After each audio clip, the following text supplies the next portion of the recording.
Thank you. Thank you very, very much for allowing us to be here today. We do have a little PowerPoint that will help kind of guide our presentation, and we want to let Judy get that set up and then kind of walk through that. Certainly want to field any questions. I know that after we get a chance to present, then we'll have time to address questions to Clint and Michael as well. We certainly want to say thank you to Dr. Anwar for allowing us to come in. We were here a few months ago in front of a class talking about branding in general, and I think you'll see by the end of today that the Super Bowl, I think we would all agree, has become a brand. And in itself, it's got an association strongly rooted within our culture. Certainly want to thank WT just for allowing us to come here. We're really humbled to be able to stand before you and just share any aspect of how we engage with sport like pro football and this particular Super Bowl. I enjoy listening to Clint and Michael and just getting to know them a little bit today. And certainly want to say thank you to you for being a part and joining us today. I want to go through a little bit about we're just going to briefly touch on our company. Some of y'all know who we are or something about us, but as I was introduced as Randall Whalin, Judy Papenfus is our marketing strategist, works with me in the marketing department, very intricately involved. We're really blessed to have Judy's talents with us. She's a WT grad. She graduated with her master's in communication. We snatched her up as soon as we could, and so we're really grateful to have her and grateful for WT for producing such outstanding students. The Fairley Group, I'm going to let Judy share with you a little bit about, because she's newest to the company, I'm going to let her share a little bit about some of the clients we handle and why it's relevant to today. Okay, so I don't know how many of you guys know this. I certainly did not know this while I was still at WT, but the Fairley Group is based out of Amarillo. Our offices, or that building you saw earlier, is on the corner of I-40 in Washington. And some of our clients, as you can see, is Major NFL, Major League Baseball, NHL, MLS, Viacom, some entertainment companies, Paramount Pictures.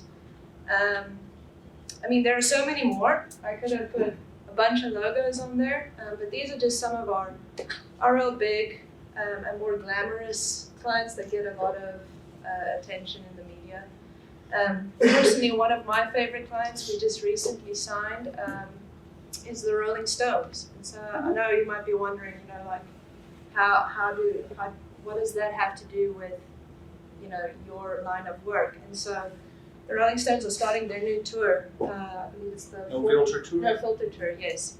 And so with each of these concerts that they go to, they have to put up an event. There's a stadium. And there's a lot of risk that's involved. And so we are a risk management company. And so we go in, we help them evaluate that risk. And I know some of you might be wondering, well, what kind of risk? Well, there are some huge speakers hanging on top of the stage. And so sometimes accidents happen and you have to be prepared for that. And so our company comes in and we just help them to prepare the best way possible for that. And so, Randall, do you want to add anything else? We do get asked that question a lot. Okay, so what do you guys do for the NFL? Well, if you really boil it down to its essence, what we do primarily is, as Judy said in a broader term, we help them manage the risk. Probably the primary function we do or we handle within managing that risk is we negotiate their medical costs down. Because we deal in the world of workers' comp on all of these levels, in the entertainment and the sports world, professional sports world, we basically go in every medical claim. When an injury happens this Super Bowl, one of the first people they call is the Fairley Group. We will manage that claim from the time they're diagnosed with a broken leg, a twisted knee, whatever it may be. We handle that claim from that point all the way through physical therapy. And then, because one thing Alex did, how he got into this, I don't know if he's so innovative.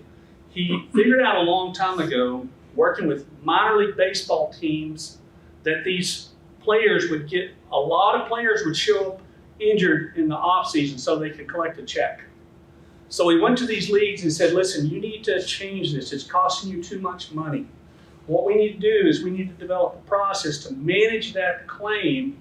So one is, they're really hurt. Secondly, they don't leave till they're well. Well, guess what? All those claims started really tailing off. These people wanted to go home. They wanted to be with their girlfriends, their wives, whatever. And so from that started this process of basically learning how to negotiate risks, no matter what those risks were, whether it be medical related or like with the Rolling Stones. You've been to concerts. You look at these concerts anymore. The stages that these concerts are held in is massive, and there's a massive investment in it. One of the cool things about the Rolling Stones is Mick Jagger was involved in every step of the negotiation with our firm. And one of our top consultants out of Minnesota who works full time for us, he was the one that flew to London, met with him, and Judy and I worked on the marketing materials. There's a lot involved from a marketing perspective. Okay, we're here to talk about the Super Bowl phenomenon. And one of the things I'm going to do today is we're going to kind of go back in history because it hasn't always been a phenomenon. A phenomenon by definition just means remarkable. Well, very few things begin remarkable. They become remarkable over time. And so we're going to do a little look back, going back in history. We're going to talk about the very first Super Bowl, okay? Just a few interesting facts. First of all, the inaugural game played in 1967 was between the Kansas City Chiefs and the Green Bay Packers, okay? And it wasn't even known as the Super Bowl. Matter of fact, both teams, one of them wasn't even a National Football League team. It was an upstart league called the AFL. So it was the AFL-NFL championship game. And it wasn't until later on, the third time this game was actually played, that it became known as the Super Bowl. Now, I'm going to tell you something really kind of odd about this name, Super Bowl. Lamar Hunt, who was the owner of the Kansas City Chiefs at the time, he, in the 60s, the most popular toy in America was called a Super Ball. And it was that little fast bouncing ball you throw up against the wall or on the floor and it would just explode. Well, he just thought that was kind of a cool name. So he went to Pete Rozelle and he said, hey, why don't we call this something? Let's give it a name. And they said, what do you have in mind? And they started with the Pro Bowl, which has kind of got its own little niche now in professional sports. And they said, well, how about this? There's this thing called a Super Bowl. Why don't we just call ours a Super Bowl? That's how sophisticated some of these things happen. It's not $100,000 spent on research. It's some guy sitting across the table from another man says, I got an idea. And so that's how the Super Bowl was formed as a name. And so with the third game, in the line of Super Bowls, it was actually given the title of the Super Bowl. What's funny too, these stats are so ironic because it's 53 years into the game. The inaugural game wasn't decided where they were going to play it until 2 weeks out. So you can see guys sitting around, where do you think we're going to play this thing? Where should we have this game? So obviously they held it in a good place in the Coliseum in Los Angeles. But there was 32,000 empty seats. Okay, can you imagine an empty seat at the Super Bowl today? I don't think so. It's that much of a phenomenon. One of the things I want to point out, if you can look over here on this little ticket, this is an actual ticket. $10. That's what a ticket costs for that AFL-NFL championship game. Okay, so I'll touch a little bit on the halftime show. So I did not grow up watching the Super Bowl. The first time I saw it was about 8 years ago, and I still didn't quite understand it. So I grew up watching rugby. It's almost the complete opposite of football, and so it took me a while to get into it. But one thing that did not take a while was getting into the halftime show. I mean, all of you guys know, a lot of people just watch the Super Bowl so that they can see the halftime show. And the halftime show is quite a performance. It's very elaborate. I'm sure there's buckets of money that go into it. But if we take a look back into history, the first halftime show featured 2 marching bands, a rocket man, literally a man with a rocket strapped to his back, okay, and 300 pigeons. I don't know if you pay, however much you pay to go see the Super Bowl now, I don't know how impressed you would be with 300 pigeons. There's obviously a lot of extra stuff that will happen once these pigeons fly. So I don't know if people were honored by that or disgusted by it, but that was the entertainment for the first halftime show. Yeah, quite entertaining. It's just now I'll tell you what's interesting is we did some research on this. There was a man who kind of came onto the scene as related to this game and started throwing out some less traditional ideas as it related to football halftimes. Okay, so some of this was just his brain trust. You know, he kind of came up with these ideas, and they were thought of as revolutionary at the time. You know, so and it wasn't necessarily a complete buy-in. There was a few hard discussions about what they allowed to affect the integrity of the game. One other little side bit is Vince Lombardi, whom the trophy is named after today, went to his team and he told them, just like you're sitting in this room, he basically got right in the middle of them and said, listen, we've got to win this game by 21 points at least, because we've got to prove that NFL is far superior to the AFL. Well, they wound up winning the game by 25 points, but the alliance was born, okay? Even though the game had 32,000 empty seats, there was an alliance that began, and then 3 years later it was consummated with now what we call is the National Football League made up of the AFC and the NFC. Now, okay, do you guys remember what the cost of that ticket was? $10, okay. So today, the Super Bowl we're gonna watch in a couple days. Here are some of the ticket prices. Your cheapest ticket is $3,626. Your average ticket, $5,682. And the most expensive ticket, Randall asked me to guess how much I thought it was, and I was like, $20,000. You know, thought I was way overshooting it. Well, comes to show I was very much under. And so the most expensive ticket, $1,075,790. Now we did get this information from SeatGeek. We think that they are a valid source. That's true. If you're wondering, so you guys can go and check it out afterwards if you'd like. But isn't that incredible how far we've come in terms of ticket prices? And it just shows, once again, what a phenomenon the Super Bowl is. Yeah, absolutely. Irregardless, tickets are expensive to go to the Super Bowl. Okay, now we're going to transition just a little bit because the last part of our presentation is going to be about 5 trends you can are likely to see during this year's Super Bowl. But I'm going to go back to the company or the ad that changed it all for everyone. A lot of y'all are too young to remember this. Many of you were born afterwards. But in 1984, during that Super Bowl, Apple decided to launch their new Macintosh product during the Super Bowl. Now, back then, they didn't sell 1-minute commercials. They sold 30-second commercials. And I found out talking to Michael a while ago some interesting fact that Apple, as a corporation, wasn't going to pay for that $1 million ad. Okay? So guess who? The owner. You know, Steve Jobs decided, the founder of the company said, we'll pay for that ad. $1 million to run it 2 times. And so we're going to show you that ad. And some of you will remember it, some of you won't. But this changed what we now see in the world of the Super Bowl. It changed it forever. This one ad. Hopefully you can hear it.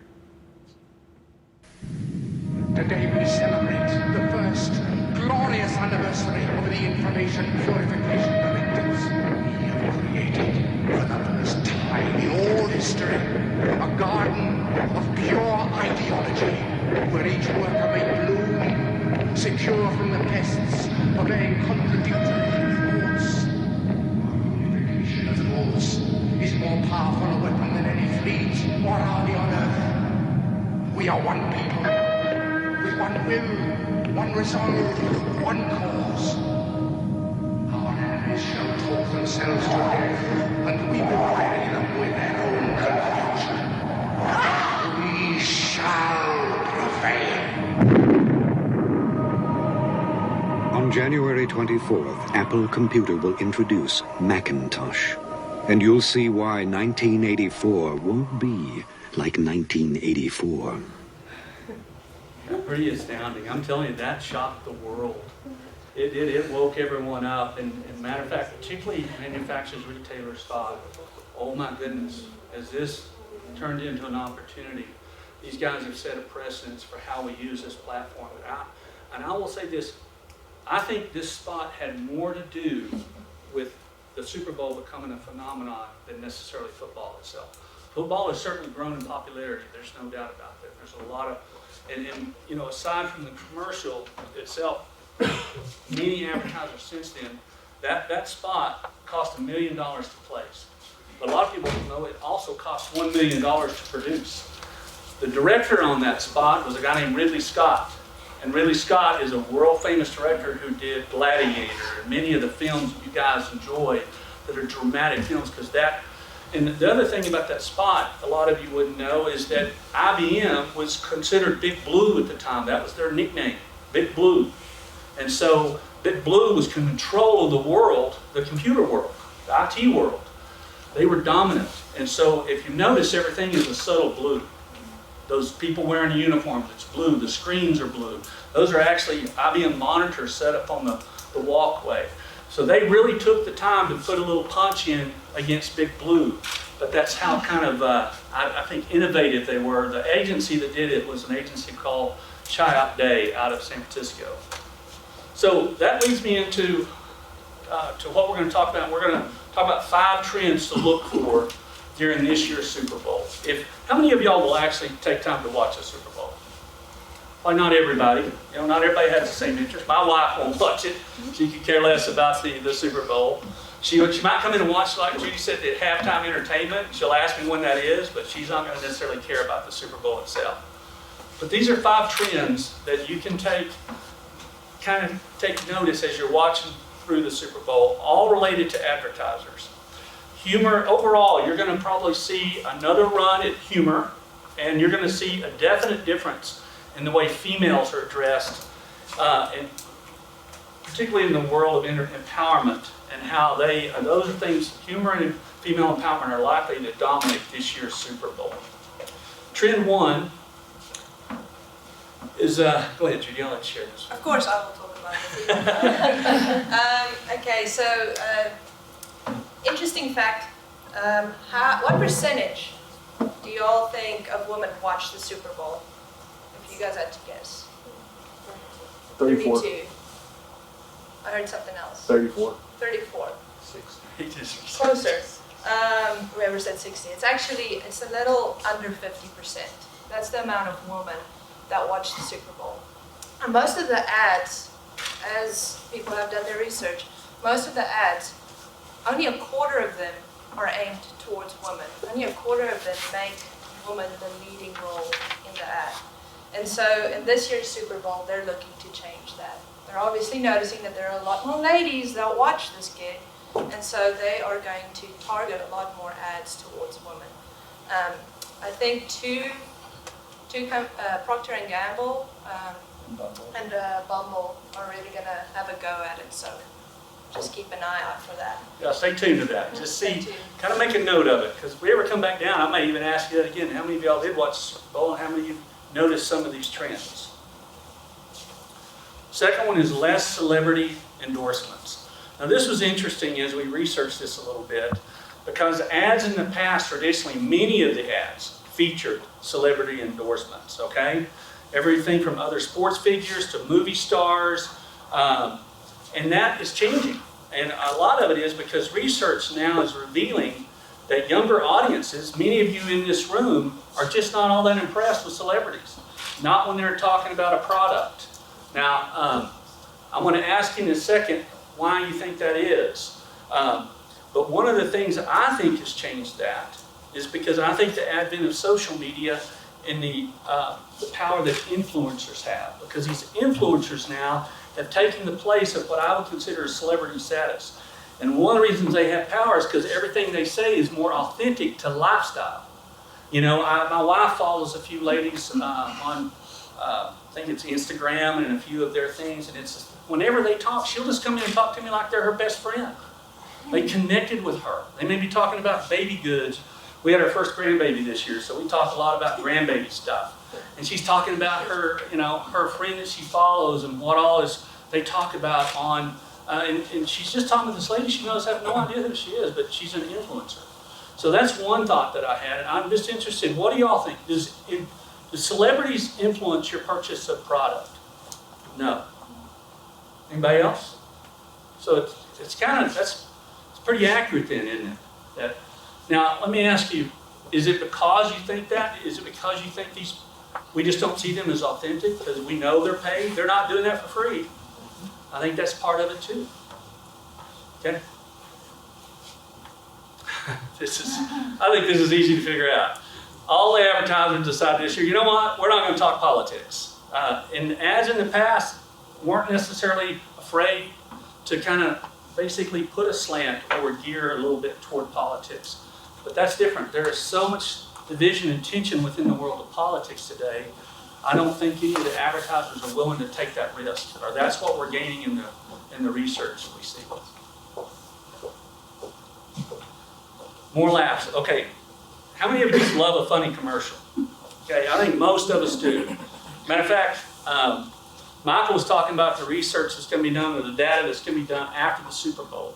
It is likely, very likely, that the most memorable spot is going to be a funny one, but not always. But humor tends to have a very high recall. But there's one challenge to that.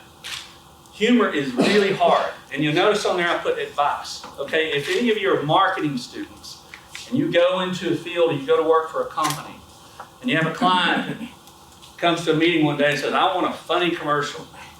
I'm just going to ask you to give them some good advice if you can, if it's appropriate, to simply say, now, do we realize how difficult that is? Because in truth, you're either really great at it or you suck.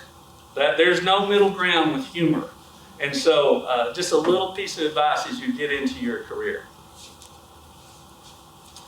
Big game debuts. This is the fifth and last trend you can look for. Last year, in 2018, there were only 3 newcomers to the Super Bowl advertising realm.